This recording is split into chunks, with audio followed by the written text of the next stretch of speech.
The Denver Broncos received a big blow of bad news as Javonte Williams will be out for the remainder of the 2022 NFL season. What is the fallout from Javonte's injury and how it impacts the offense's identity going forward? Plus, the Broncos edge rushers also banged up. We get the latest on Randy Gregory's injury status, and we break it all down on today's brand new episode, Locked On Broncos.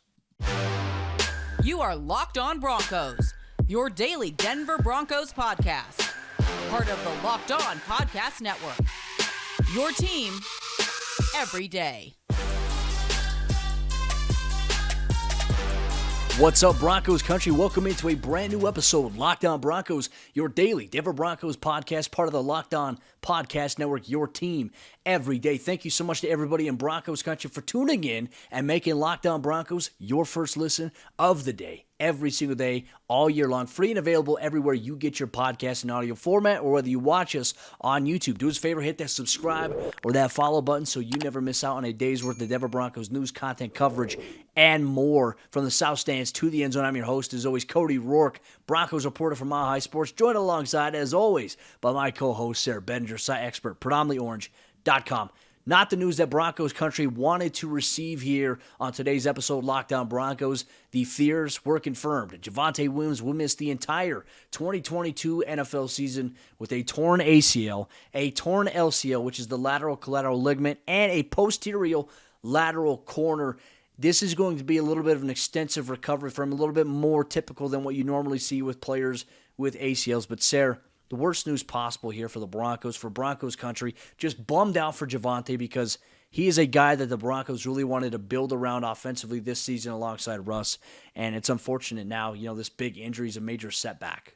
It really is a big setback, Cody, and the Broncos injury report is extensive. I mean, really the only person not on the injury report this week is me with this broken heart that I have over here, over reading all this news that we've gotten on the aftermath of losing to the Las Vegas Raiders. It's absolutely brutal injury news, and Javonte Williams is not the only one that everybody was kind of holding their breath going into. What do we call non-victory Monday? We got to figure out something for that. It's just a sadness Monday. Randy Gregory, Cody, the Broncos pass rusher, big money free agent signing. He's also going to be a candidate for injured reserve. Now, we got to state the ACL is still intact for Randy Gregory, so he did not suffer a torn ACL, but he does have a recovery timeline, it sounds like, of 2 to 6 weeks. He's going to require a scope on that knee to get it all figured out, and then he's obviously going to need some time to recover. So 2 to 6 weeks timeline, we'll kind of see with Randy Gregory. But obviously, I mean, compared to the Javonte Williams news, that's actually quite good news. You'll get to see Randy Gregory back this season, hopefully for the Denver Broncos. But obviously, those are the two big names on the injury report going into this week against the Indianapolis Colts. Obviously, a short week for the Denver Broncos and bad news already on both sides of the ball. Well, Broncos starting quarterback Russell Wilson also popped up on the injury report with a shoulder, on his right shoulder, according to Broncos head coach Nathaniel Hackett. If the Broncos practiced on Monday, which they didn't, but if they practiced, he would have been considered limited. So, something to keep an eye on there. Russ has taken some shots, Sayre, through the first 4 weeks of the season, and Max Crosby came in clean twice to blitz him. Nate Hobbs came in clean to hit him, and when the Raiders sent pressure and they got home, it was mainly an unclean, hit. Coming through the line there to get these guys. But kind of talking about this as well, I want to talk about maybe what this looks like, right? Randy Gregory, everyone's wondering, well, what is a scope? Arthroscopic knee surgery is minimally invasive. They go in there and they take a look with a camera. They say, okay, hey, what's going wrong? Right now is the initial belief is it's a meniscus, right? The ACL is intact, which is the best news possible for a guy like Randy Gregory. So when they go in there with the scope, they're going to look at the meniscus, and sometimes they call it a bucket handle meniscus, something like that. Not sure if that's what the extent is, but sometimes all they do is they just trim and shave part of the meniscus down. Sometimes they stitch and repair it. And I think it's going to be very contingent upon what the orthopedic surgeon sees when he goes in there. But man, just coming off of a loss, insult to injury. More injuries here for this Broncos team, and we've seen a multitude of guys banged up. And Sayre, just the concerning aspect about it is just in a couple days, the Broncos going to have to play another game. And after that, you're going to get a little bit of reprieve, but man, you just have to hope that you can crawl into Thursday's game with some semblance of health, because the Broncos, they need a win, and they need it in a big way. They do, and they're going to get a little mini bye week after this game on Thursday night, so they do have to kind of plow through and get to that early bye week at a 3-2 record, Cody. There's no really ifs, ands, or buts about it. They don't have any option. I mean, it's not like they're either win and make the playoffs. It's not that kind of a scenario, but this is an AFC opponent. This does bode really well for them down the stretch, regardless of how quality of an opponent the Indianapolis Colts are. It's going to be huge to get an AFC victory under your belt. It's also, the Broncos are 2-0 at home this year. They're 0-2 on the road. So you get to come back home, get to play in front of the home fans. I think that's going to be really, really nice for this team, just to be able to kind of recoup at home in front of the fans, kind of get things back on track, and yes, there's injuries on both sides of the ball, but at the same time, Cody, we talked all offseason about the better depth that the Broncos have on this roster. That depth is certainly being tested early on, right? Where you got Tim Patrick missing, now Javonte Williams. Obviously, they've been missing guys on the offensive line. Now you're missing Randy Gregory. Justin Simmons still isn't back, and we hope that that's a bit of good news that we may talk about later in the week. Obviously, he could be back in their next game after the Colts game, right? So definitely want to see as much as we possibly can from the Broncos that are still healthy, still able to play. There's still studs out there. We still know that this is a good team. And obviously, if Russell Wilson is okay, you expect this team to go out at home and get a big win. We're eyeing the clock for Thursday's kickoff against the Indianapolis Colts. We'll also have a Locked On Broncos, Locked On Colts crossover show a little bit later on this week on Thursday on the day of kickoff to get you ready for all the action on prime time here for the Denver Broncos as they look to jump off and get off the losing train here, get back in the winning column here to go ahead and once again still tied for a second right now in the AFC West. A win would do a lot to help the Broncos climb back up and make a claim here for the division there. So with that said, Broncos country, how does the fallout of Javonte Williams' injury impact the optics for this Denver Broncos team, their offensive identity, which is predicated on running the football really well? We also take a look at some options that the Broncos could look into, maybe not even this year, maybe going into next year. We look at that coming up here in just a moment, but before we do that, let me tell you about Athletic Greens. And our next partner has a product that I use literally every day. I started taking AG1 because many adults don't receive enough vitamins and nutrients in their day-to-day. AG1 is part of my daily routine where one scoop goes into 12 ounces of ice-cold water containing 75 high-quality vitamins, minerals, whole food source superfoods, probiotics, and adaptogens to help you start your day right. And this special blend of ingredients supports your gut health, your nervous system, your immune system, your energy, recovery, focus, and aging. And it costs you less than $3 a day. You're investing in your health, and it's cheaper than your cold brew habit. Your subscription comes with a year's supply of vitamin D, which is so important to add in these winter months when we don't get as much sunlight. And right now, it's time to reclaim your health and arm your immune system with convenient daily nutrition. It's just one scoop in a cup of water every day. That's it. No need for a million different pills and supplements to look out for your health. To make it easy, Athletic Greens is going to give you a free 1-year supply of immune-supporting vitamin D and 5 free travel packs with your first purchase. And all you have to do is visit athleticgreens.com/NFL Network. Again, that is athleticgreens.com/NFL Network to take ownership over your health and pick up the ultimate daily nutritional insurance. How does the Javonte Williams injury impact the Broncos' optics going forward this season now that he'll be out for the remainder of the season? Thank you so much, Broncos country, for tuning in, making Locked On Broncos your first listen of the day every single day on your favorite audio podcasting platform, whether you watch us on YouTube. We appreciate you so much. Make sure you hit that subscribe or that follow button so you never miss out on a day's worth of Denver Broncos news, content, coverage, and more. Sayre, we've talked about just our initial reaction to the Javonte Williams injury, just a gut punch. Everybody in Broncos country is frustrated. They're gutted for a guy like Javonte. His teammates are gutted for him. Coaches are gutted for him. And it's going to be something that's going to take some time for him to come back. And, Sayre, when we look at injuries like this, right, I think everyone always compares after Adrian Peterson tore his ACL, LCL, MCL, PCL, everyone's like, oh, Adrian Peterson came back in under a year. That's going to be the standard now for everybody. I think even though the medical technology, surgical technology has changed and it's improved, it's gotten much better, more advanced, there's still a timeline here, and you can't treat every ACL injury the same, right? Everyone, thinks that you can come back in 4 months, 5 months, 6 months. Sometimes it can take a year. Sometimes it can take over a year, as we've seen with various professional athletes across various sports, including the National Football League. How does this injury impact the Broncos' identity on the offensive side of the ball here in 2022 in the intermediate?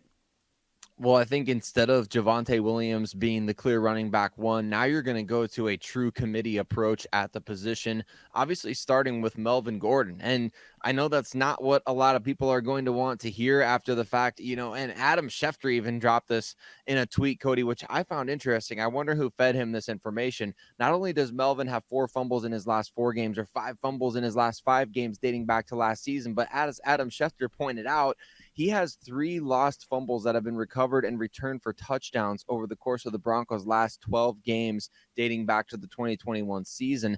So understandably, everybody's going to be kind of nervous about the potential of him being the lead ball carrier going forward. But that's why I say you're going to need a true committee approach this season, at least, right? And next season, like you mentioned, we don't know what to expect in terms of Javonte Williams' recovery. As we sit here, it's early October. I think that the most reasonable expectation is that he would be back by next October, right? Like you said, it could take up to a year. It could be 6 months. But typically, it takes these guys 9 months to a year to come back from ACL surgery. And not only that, but Javonte obviously has a more complicated injury than just as, I hate to say simple ACL tear. This is a seemingly complicated injury, which is multiple layered. So it kind of begs the question of, do you start kind of thinking down the line in terms of 2023 options? Because to me, Cody, the Broncos are going to need to do that. You can't expect right now with Melvin Gordon hitting free agency and Javonte Williams, obviously his situation at the start of next season being a question mark.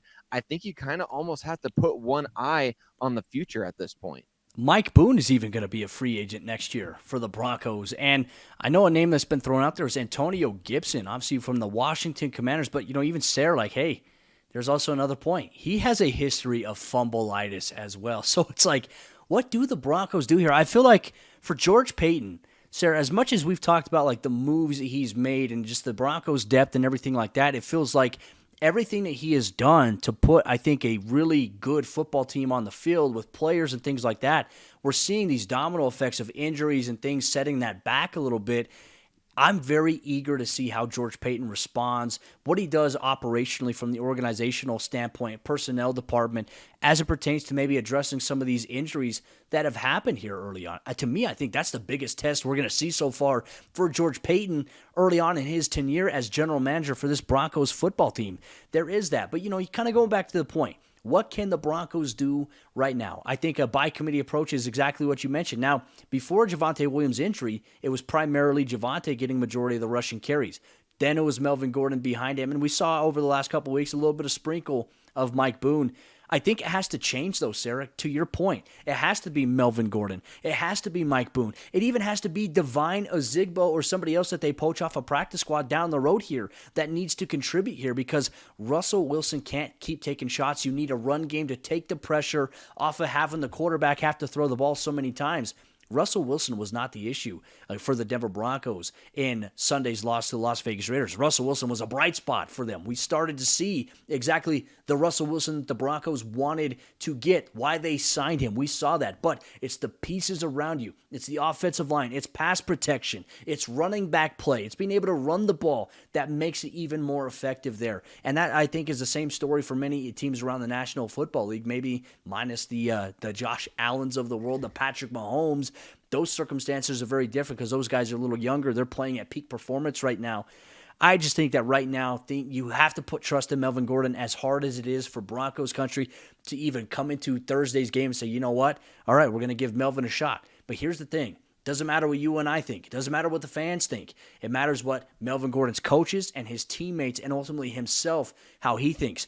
Melvin can take this as an opportunity to redeem himself. This is the worst start you could imagine for him possible. He knows that. But you know what, Sayre? If he comes out in the next however many weeks left, 13 weeks of the NFL season, and balls out, protects the football, and is scoring touchdowns for the Broncos, and the Broncos are winning games, fans are going to kind of not forget, but they'll forgive. And I think that's the most important thing going forward.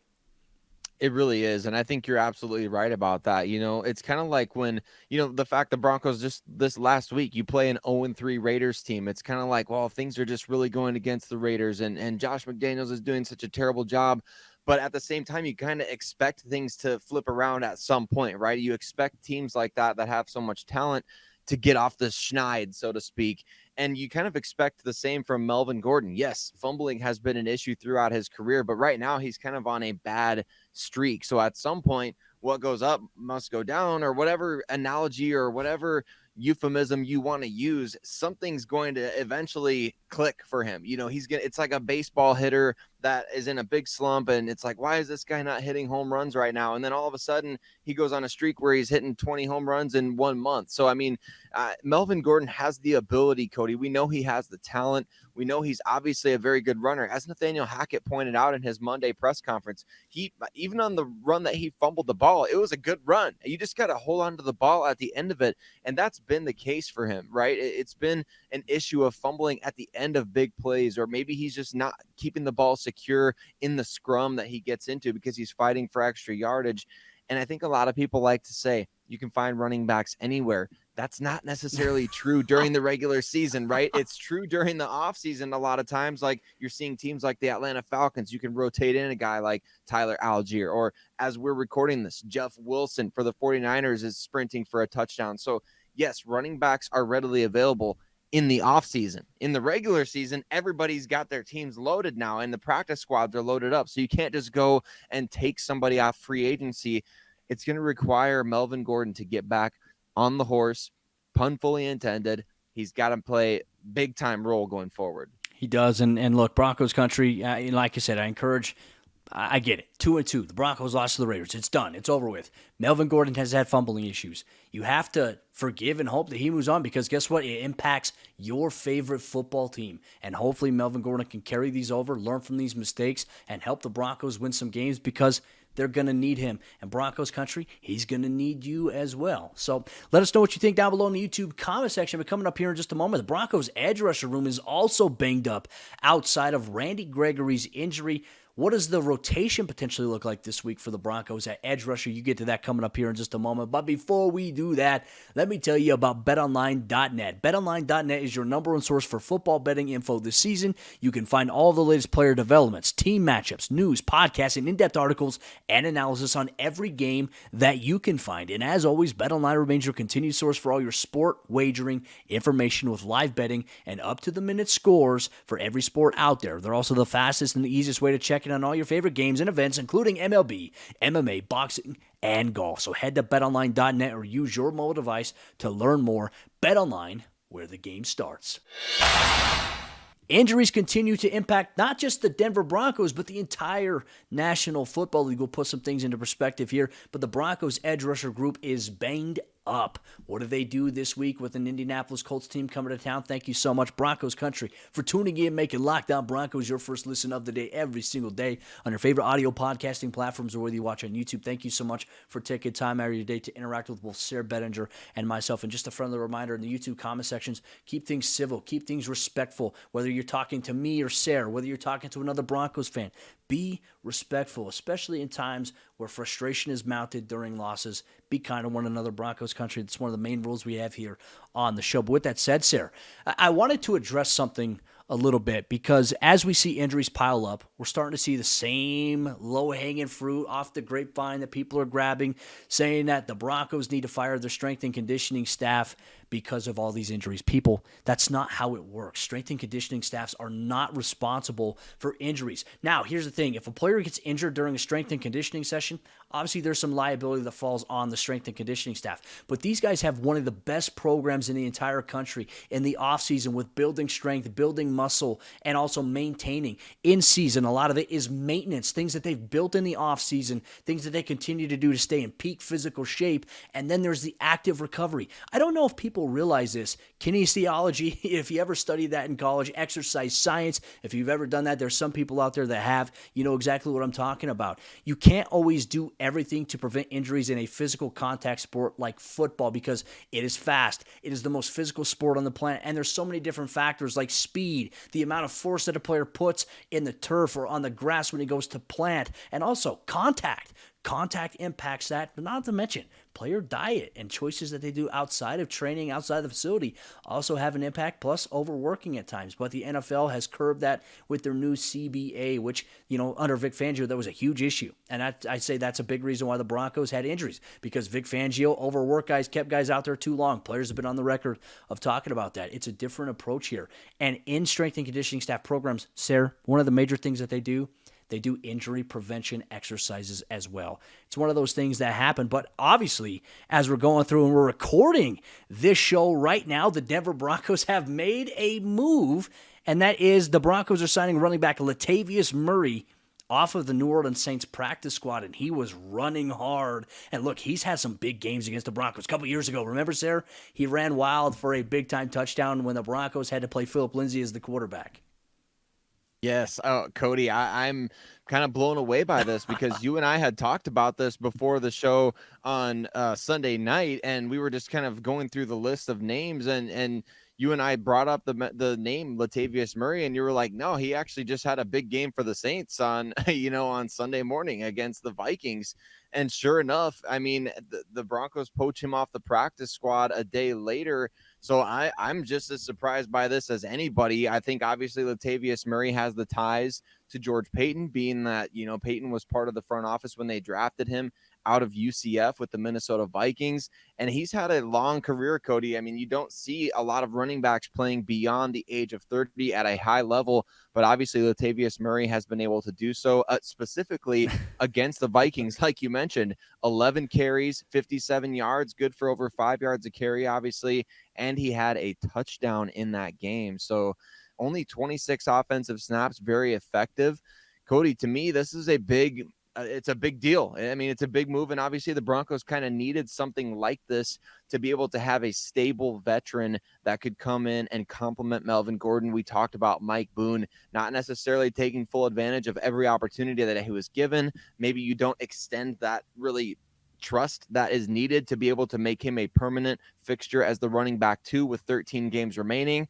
Now you could have Latavius Murray available on Thursday night to go out and run for you, which is kind of a crazy thing to think about. But obviously it's kind of fun as we're recording the show, something big like this happens. See, sometimes this is like the downside of not doing live shows sometimes, but I think with our schedules and how everything works, like live shows would be very, very hard to get everything right, not to mention all the production stuff that goes on. So yes, Broncos country, a little bit of a surprise here as we're recording. Latavius Murray now a member of the Denver Broncos. George Paton wasting no time and going out and making a move there. We'll have to put that disclaimer somewhere in our description for whenever the podcast goes up the next day here. But that kind of jumped into a little bit of our injury thing. So let's talk about edge rusher here real quick, Sayre, as we come to the conclusion of today's episode, Locked On Broncos.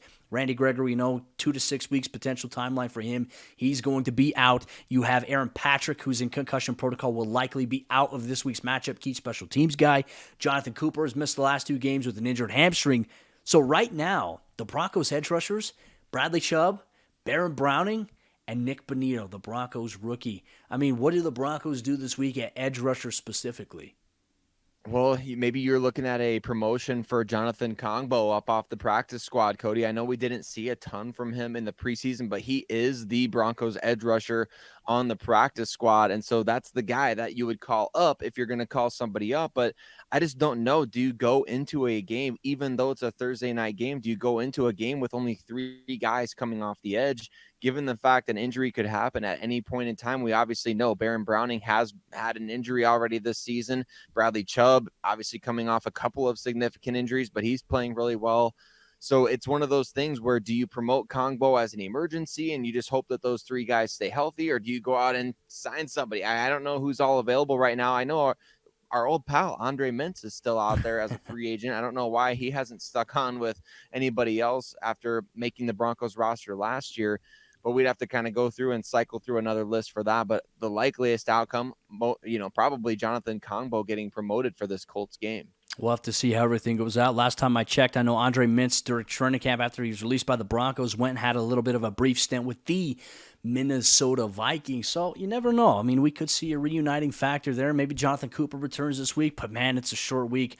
Broncos banged up. We'll have some more reaction for you as well. Maybe we're going to hear from Ross Jackson, host of the Locked On Saints podcast. Maybe he can give us a little more insight as to what Latavius Murray can offer the Denver Broncos this season, and maybe if it's a big move, big loss there for the New Orleans Saints that the Broncos somehow came in and poached. We'll get that and much more on tomorrow's brand new episode, Locked On Broncos.